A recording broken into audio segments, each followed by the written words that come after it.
নমস্কার, আমি ডক্টর প্রসেনজিৎ ভট্টাচার্য। আমি একজন ল্যাপ্রোস্কোপিক সার্জন। আমি বর্তমানে পিয়ারলেস হাসপাতালে কর্মরত। আজকে আমি মূলত কথা বলবো পাকস্থলীর ক্যান্সার নিয়ে। পাকস্থলীর ক্যান্সার আমাদের দেশে প্রচুর মানুষেরই হয় এবং এটি শরীরের যত রকমের ক্যান্সার হয় তার মধ্যে সবথেকে অ্যাগ্রেসিভ ক্যান্সারগুলির মধ্যে পাকস্থলীর ক্যান্সার অন্যতম। পাকস্থলীর ক্যান্সার বিভিন্ন কারণে হতে পারে। এক হচ্ছে খাদ্যাভ্যাস, প্রসেসড খাবার বা প্রিজারভেটিভ দেওয়া বা এক্সট্রা সল্টেড খাবার, সেগুলি থেকে হতে পারে। বিভিন্ন ধরনের রোগ যেমন পার্নিশিয়াস অ্যানিমিয়া, এগুলো থেকে হতে পারে। এছাড়া যাদের ব্লাড গ্রুপ এ পজিটিভ তাদের ক্ষেত্রে পাকস্থলীর ক্যান্সার হওয়ার সম্ভাবনা কিছুটা হলেও বেশি থাকে। পাকস্থলীর ক্যান্সারের মূলত লক্ষণগুলি জানা দরকার। পাকস্থলীর ক্যান্সার নিয়ে মূলত 40 বছরের উপরের ছেলেদের ক্ষেত্রে বেশি দেখা যায়, যদিও অনেক সময় 40 বছরের কম বয়সের লোকের ক্ষেত্রেও দেখা যেতে পারে। দীর্ঘদিন ধরে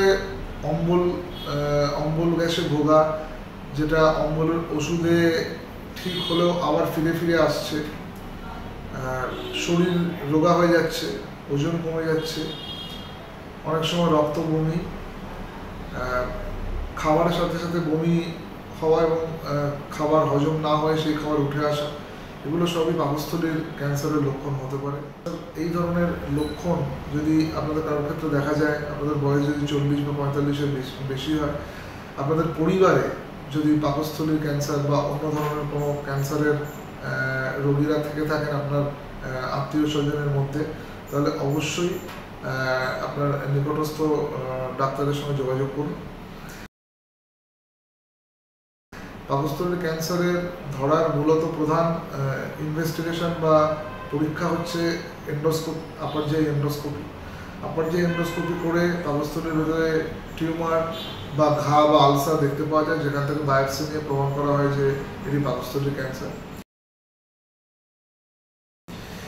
এবার এই ক্যান্সারটি অন্যান্য ক্যান্সারের মধ্যে যত আর্লি স্টেজে ধরা পড়বে এর চিকিৎসা করার সুযোগ তত বেশি থাকে এবং চিকিৎসার পরে সুস্থভাবে বাঁচার সম্ভাবনা বা বাঁচার সময়কালও অনেকটা বেশি পাওয়া যায়।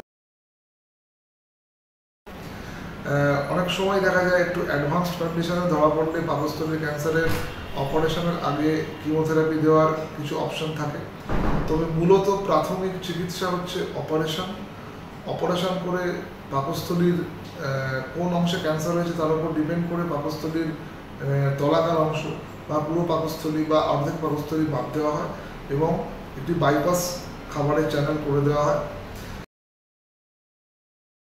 এবং অপারেশন যত ভালোভাবে, যত মেটিকুলাসলি করা পসিবল, তত ভালো পরবর্তীকালে রেজাল্ট পাওয়া যায়। এছাড়া অপারেশনের পরে কেমোথেরাপি বা রেডিওথেরাপির প্রয়োজন পড়তে পারে। তাই যে লক্ষণগুলি আমি এই ভিডিওতে আলোচনা করলাম তার মধ্যে যদি কোনো লক্ষণ আপনার দেখা দেয় দীর্ঘদিন ধরে, তাহলে অবশ্যই সময় নষ্ট না করে নিকটস্থ ডাক্তারবাবুর সঙ্গে যোগাযোগ করুন।